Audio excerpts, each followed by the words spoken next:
Gentlemen, let's cut through the noise. I'm Dr. Jonathan Prescott, urologist and lifelong student of men's health. After 60, the greatest gift you can give a woman isn't your hardest erection, it's your deepest attention. For decades, we were sold the myth that penetration is the main event. Truth is, most women reach their peak through consistent, skillful external stimulation delivered with patience, presence, and a steady rhythm that tells her body you're safe. I'm not rushing. That's why tonight's lesson matters. We're going to reframe intimacy from performance to presence and preview a technique that lets you guide her arousal like a rising tide, the start-stop method, not a gimmick, not acrobatics, just calm mastery, build, hold, return, and release. When you learn this, you stop chasing approval and start leading with confidence. You give pleasure that lingers in her memory and in yours. Before we dive in, do me and your future self a favor. Subscribe and hit the notification bell so you don't miss the next training.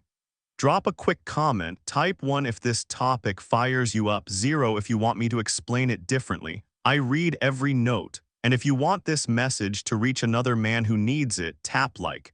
That one click tells the algorithm, older men's intimacy matters. Now, because you hit like and you're here doing the work. A few blessings in true American fashion, plain spoken, sincere, and earned. May your next chapter be stronger than your highlight reel. The past had fireworks, the future can have bonfires, steady heat, lasting warmth. May your handshake stay firm, your sleep run deep, and your mornings start light. Vitality isn't a memory, it's a practice. May your partner feel seen, safe, and fully alive in your care. That's the kind of legacy men our age can still write tonight. Here's what you'll learn in this series, starting right now. Why intimacy after 60 often becomes richer. How a woman's arousal actually builds, slowly and predictably. How to set up comfortable positioning so your neck, jaw, and back don't quit early. How to begin gently, then lock into rhythm. How to start-stop to compound her arousal. How to add your hands for harmony, not chaos. How to care for hygiene, mood, and atmosphere so her nervous system opens. What to do after her climax so the moment bonds instead of breaks. And how to sharpen your own circulation, stamina, and confidence without pretending you're 25. If you're ready to lead with steadiness instead of speed, you're in the right room. Breathe, unclench the jaw, we'll go slow, we'll go smart, and we'll do it with respect. Subscribe, tap like, and type 1 or 0 below. Then stay with me because next, I'll show you why this matters after 60, and how a small shift in mindset can change everything you experience together. Gentlemen, let's get real for a moment. At 60, 70, even 80, intimacy isn't over. It's different, yes, but different doesn't mean dead. It's quieter, slower, deeper. You've outlived the noise, the pressure to impress, the endless proving, the chasing of fleeting highs. Now you've got something far more valuable, time to be present, to truly see the woman beside you and to feel every breath, every sigh, every heartbeat in sync. When I speak to men your age, I often hear the same quiet confession, Dr. Prescott, I don't know if I can make her happy anymore. And I always tell them it's not about making her happy, it's about making her feel seen, because after 60, pleasure isn't just about performance, it's about connection, and connection is built on presence, patience, and emotional steadiness. Let me share one story that's never left me. Mr. Harold, 68, sat across from me with his head down. Doc, he said, my wife doesn't respond like she used to. I think I've lost it. I asked him, when was the last time you touched her without rushing to the finish? He looked at me like I'd just read his soul. We talked about slowing down, about giving attention without agenda. 2 months later, Harold came back grinning like a young man. He said, she told me she hasn't felt that alive in 20 years. That's the heart of it, gentlemen, at our age. Intimacy isn't about performance, it's about presence. When you take your time, when you stop chasing climax and start listening to her breathing, her rhythm, her stillness, you awaken something far greater than arousal. You awaken trust. So when I tell you this matters after 60, I'm not speaking as a doctor, I'm speaking as a man who's seen what's possible. Pleasure doesn't expire, desire doesn't vanish. What fades is urgency, and in its place, something far more profound can grow. In the next part, we'll uncover why this slower, steadier connection works, the actual science of female arousal, and how understanding her biology can make you a far better lover than you ever were in your youth. Let's pull back the curtain on something most men were never taught: how a woman's arousal actually works. Gentlemen, if you think it's like your own fast, linear, mechanical, you've been lied to. Female arousal isn't a light switch, it's a sunrise. It starts dim, it warms slowly, and when given enough time, it lights up everything. Rush it and you kill it. Let it build and she'll rise in ways you didn't think possible. The female body was engineered with precision, layers upon layers of sensitivity. The clitoris alone has over 8,000 nerve endings, all connecting to a network that reaches deep into her pelvis and even her brain. It's not just physical, it's neurological, emotional, hormonal. When she's touched with rhythm and care, her parasympathetic nervous system, the part that governs relaxation and trust, takes over. That's what allows real pleasure to happen. Most men, unfortunately, treat intimacy like a sprint, quick, intense, and loud. But that's not what her body needs. Imagine trying to drink from a fire hose: too much, too soon, no pleasure at all. What she needs is the ocean, the gentle rhythm of waves that rise and fall with consistency, each one stronger than the last. That's how her body learns to trust the experience enough to let go. In my practice, I once worked with a man named Mr. Lewis, 72. He said, "Doc, my wife never finishes no matter what I do." I asked, "How long do you think foreplay lasts in your house?" He said, "Maybe 5 minutes." I smiled, "Try 15. He laughed. Then he came back 3 weeks later with tears in his eyes. "Dr. Prescott, 15 minutes changed everything. I didn't know patience could be that powerful." That, gentleman, is the science in motion. Her body isn't denying you, it's protecting itself from overload. And when you slow down, when you give her nervous system time to build anticipation, her sensitivity multiplies. The clitoris, vulva, and internal tissue fill with blood just like your erection does, only slower. You are quite literally awakening her body. So forget the old script. Arousal isn't about tricks, it's about time, rhythm, and trust. Once you understand that, everything else becomes effortless. And next, we'll talk about where it all begins, not with technique, but with how you start. The gentle, deliberate beginning that separates amateurs from true masters of connection. If there's one universal mistake men make, it's this: starting too strong. They rush in, eager to please, thinking intensity equals passion. But at our age, passion isn't about speed or force. It's about patience, timing, and emotional awareness. What makes a woman melt is not the act itself, it's how you begin it. When you approach her, don't target the obvious. The clitoris isn't the starting line, it's the finish. Begin instead with the territory around it. The quiet outskirts where her nervous system starts to wake up. The inner thighs, the hips, the soft skin just below her belly, those are the places that whisper to her mind, "You're safe, you're desired." Think of this as building a fire. If you light all the logs at once, the flame dies quickly. But if you start small, tend it gently, and let it grow, you'll have a steady burn that lasts. The same principle applies here. Your mouth and your hands aren't tools of performance. They are instruments of patience. Let your lips linger on her thighs. Let your breath warm her skin before your tongue ever touches her most sensitive point. You're not teasing, you're tuning her body, like preparing a fine instrument before the music begins. One of my patients, Mr. Robert, 64, once told me, "Dr. Prescott, I used to think I had to be bold. But the night I slowed down, really slowed down, my wife told me she hadn't felt that alive in decades." That, gentleman, is what I mean by the gentle beginning. It's not about doing less, it's about doing it right. You'll notice the shift: her breathing deepens, her hips rise slightly, her hands find your hair or your shoulders. That's her nervous system saying yes. Stay in that tempo. Don't rush the moment she's waiting for, let her crave it. When anticipation meets safety, pleasure becomes unstoppable. So as you start, remember, stillness is power, slowness is control. And when you've kindled that steady heat, you're ready to add structure, rhythm, the heartbeat of her arousal. That's where most men lose it, but you, my friend, are about to learn how to hold it steady. Gentlemen, before we talk rhythm or technique, let's talk about something far more practical: comfort. Because let's face it, at 60 or 70, our backs don't bend like they used to, and our necks don't appreciate heroics. Yet most men still try to perform intimacy like they are 25, twisting, straining, and quitting too early, not from lack of desire, but from pure discomfort.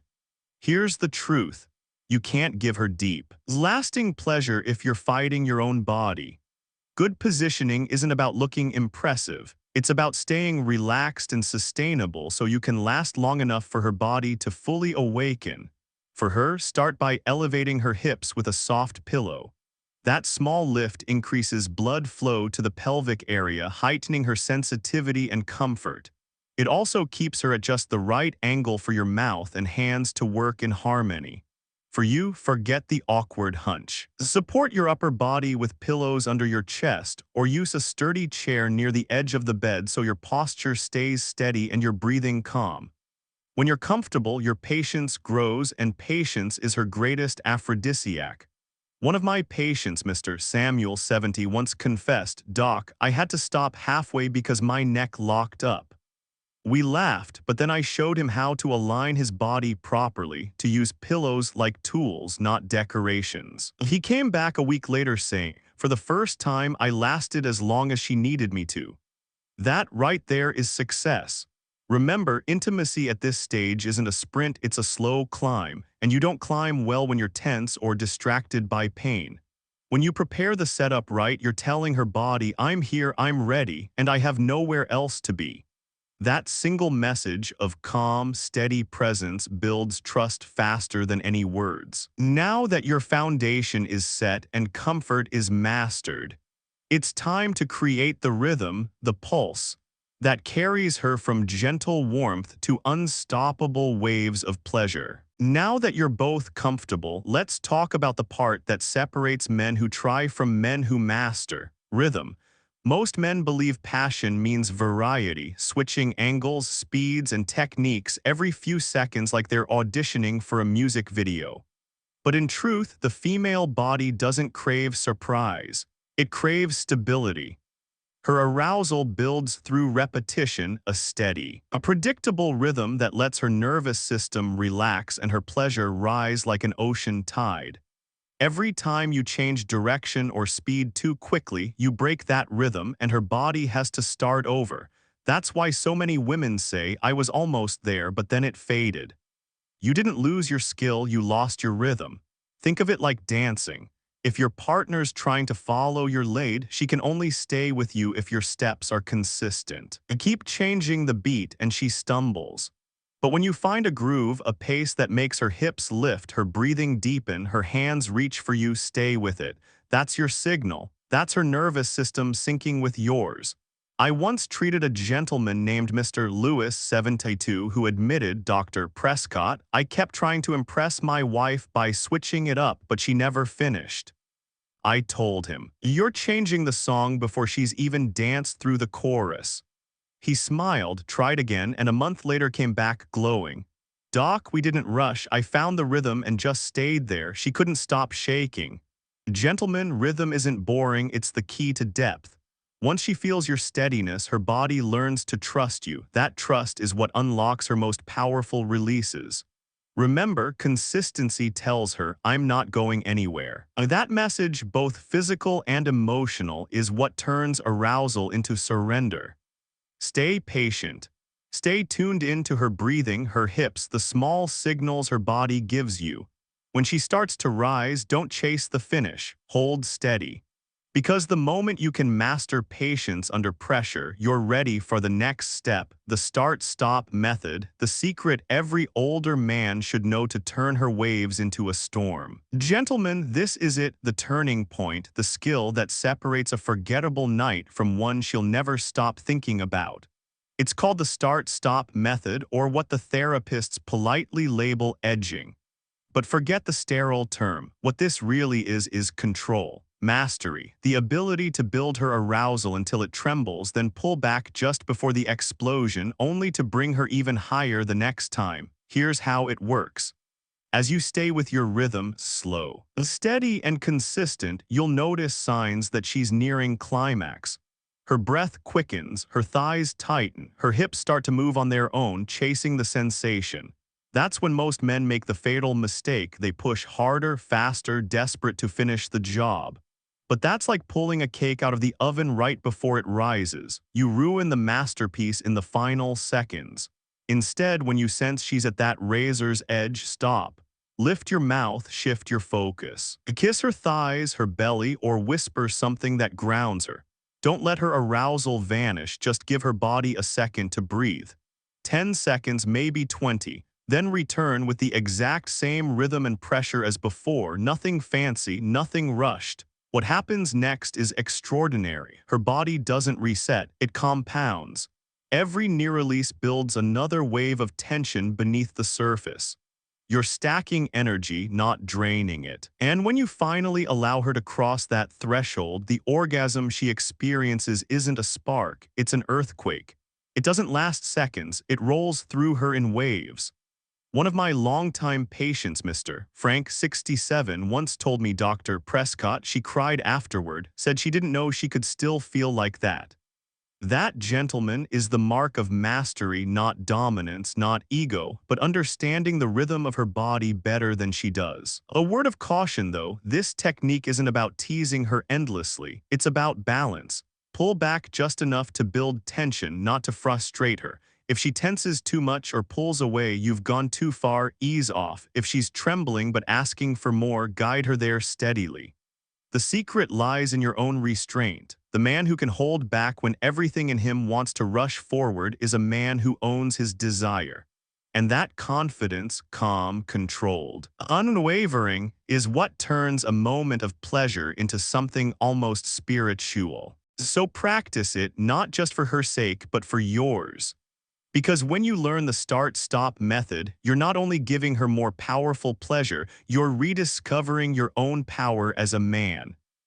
Next, we'll build on this mastery by bringing your hands into play so your entire body moves with purpose, harmony, and precision.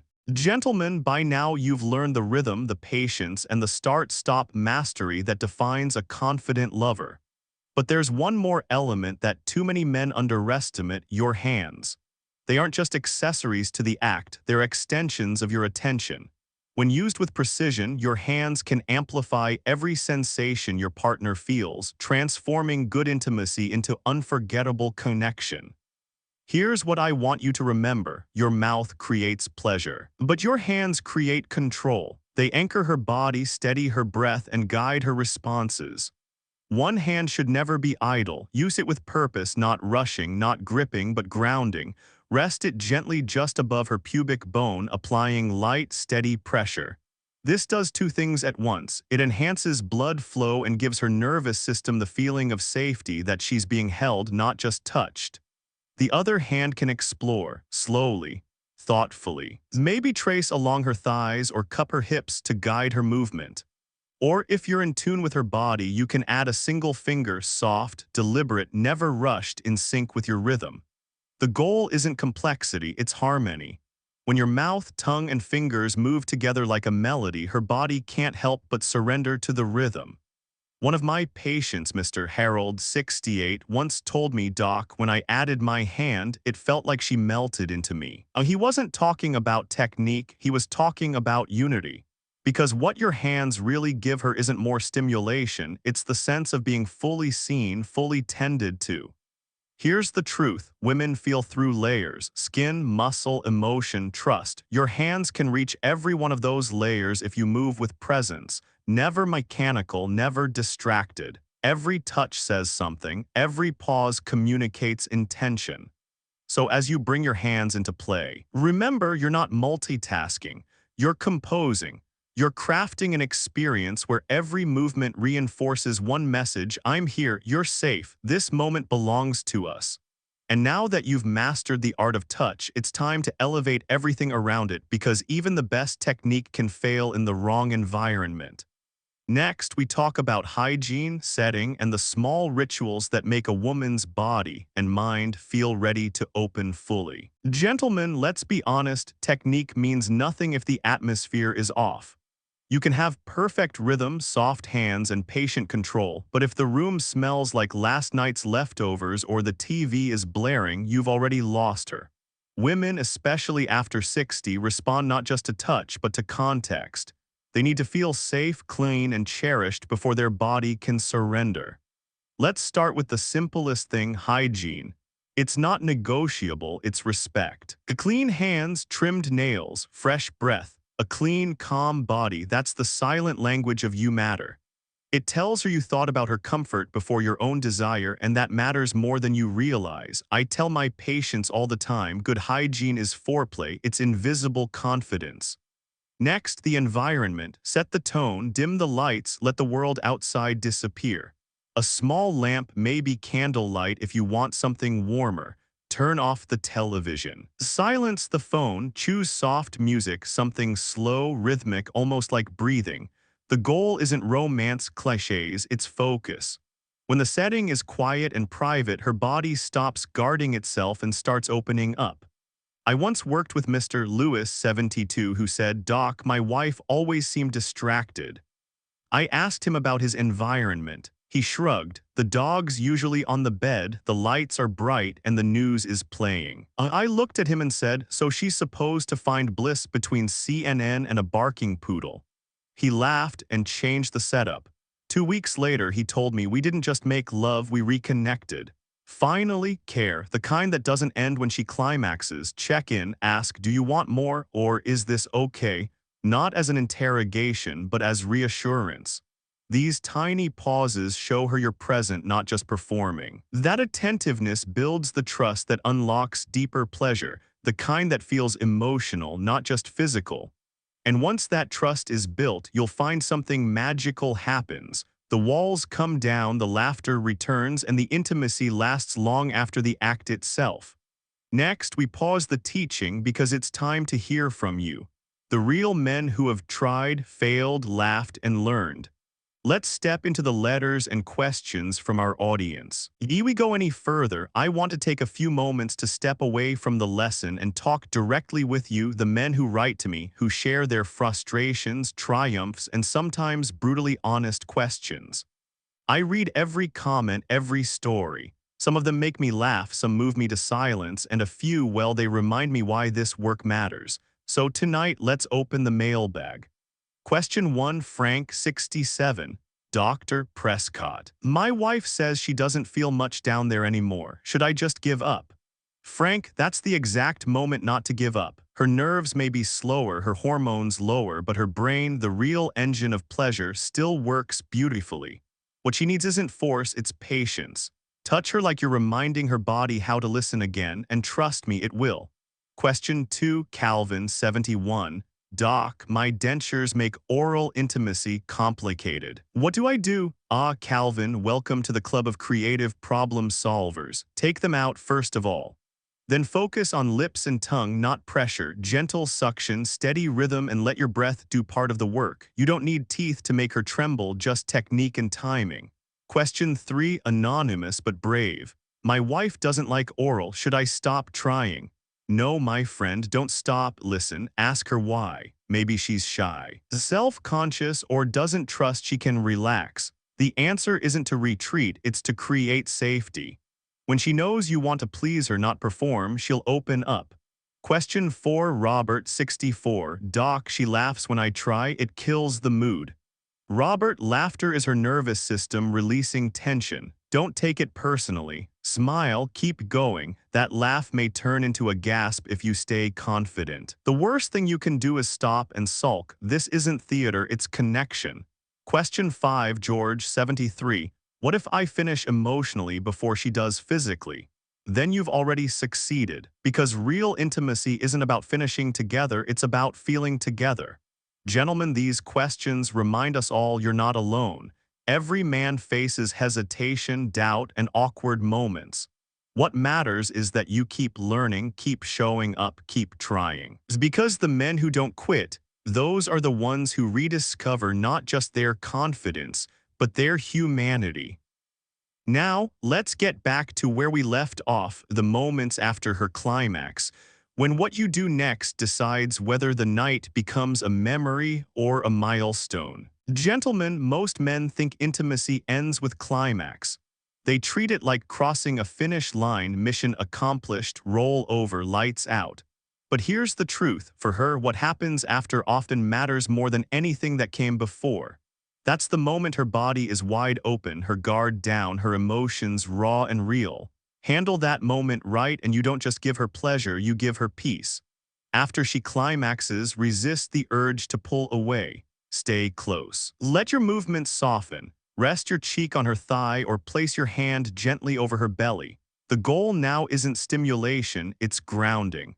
Her body is flooded with oxytocin, the bonding hormone, and what she needs most is reassurance that she's safe, valued, and adored. Whisper to her. Tell her she's beautiful. Tell her you loved seeing her come alive like that. Gentle words at that moment go deeper than any physical act ever could. One of my patients, Mr. Lewis 72, once admitted, "Doc, I used to roll over right after. I thought I was giving her space. But when I stayed and held her, she started crying happy tears. She said, 'You made me feel young again.'"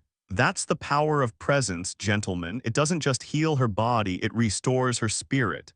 This stage isn't about proving your stamina, it's about proving your tenderness.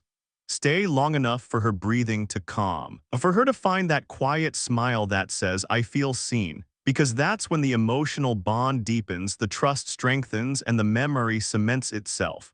So don't rush the ending. Let it fade like music, slow, soft, intentional. Because what lingers after pleasure is what defines it. And speaking of strength, let's talk about yours. Because to keep showing up with confidence, you need more than patience. You need a body that can still perform. In the next part, we'll talk about how to strengthen your stamina, your circulation, and your energy naturally and for the long run. Gentlemen, let's talk about you for a change. Because all this patience, rhythm, and presence mean little if your body can't keep up with your intention. You can't pour from an empty cup. To be the man who leads, satisfies, and stays present, you've got to strengthen yourself from the inside out. At this stage of life, stamina isn't built in the bedroom, it's built in your routine. Your circulation is your foundation.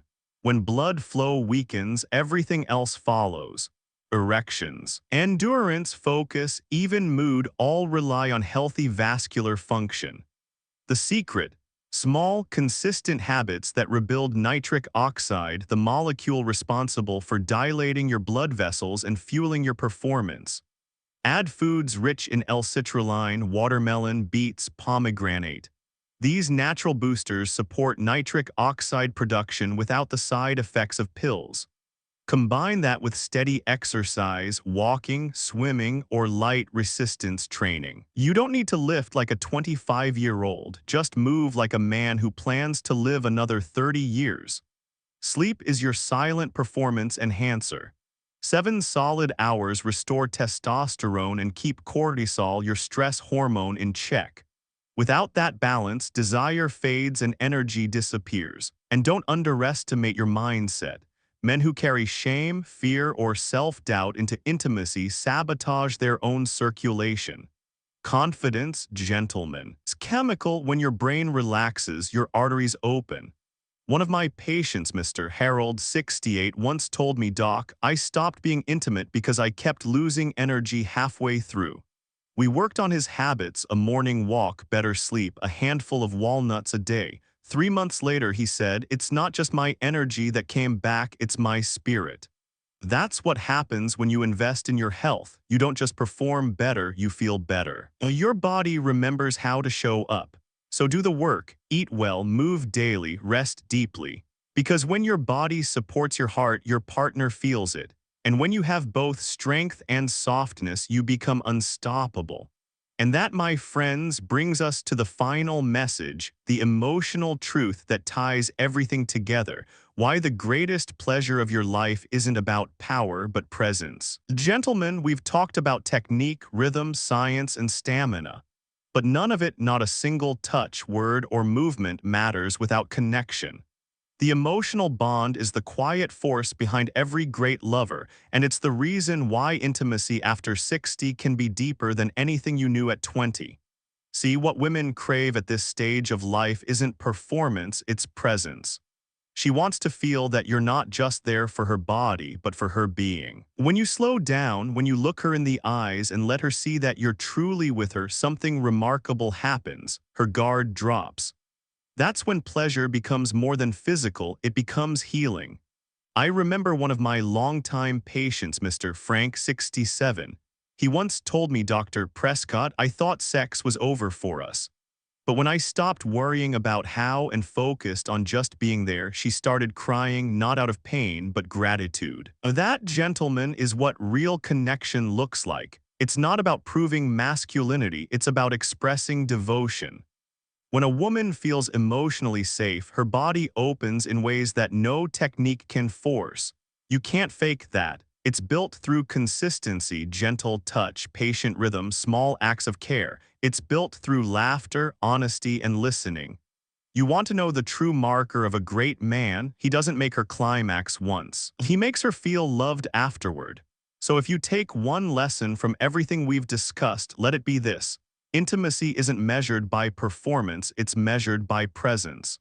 The man who stays calm, steady, and kind, even when things don't go perfectly, is the man she'll never forget. And if you're watching this right now, you've already proven something powerful. You still care. You still want to learn, to grow, to give. That spirit, that curiosity, is what keeps you young. Before we close, do me a favor. Tap like if this message spoke to you and subscribe so you don't miss the next episode, because this journey isn't about ego, it's about evolution. And in the comments, tell me one thing you've learned about yourself through this process. I read every word. Gentlemen, remember, passion doesn't age, it matures. Love doesn't fade, it deepens. And you, yes, you are not past your prime. You're entering the chapter where pleasure becomes purpose. And every touch becomes a form of love. Stay patient, stay powerful, and never stop showing up heart first.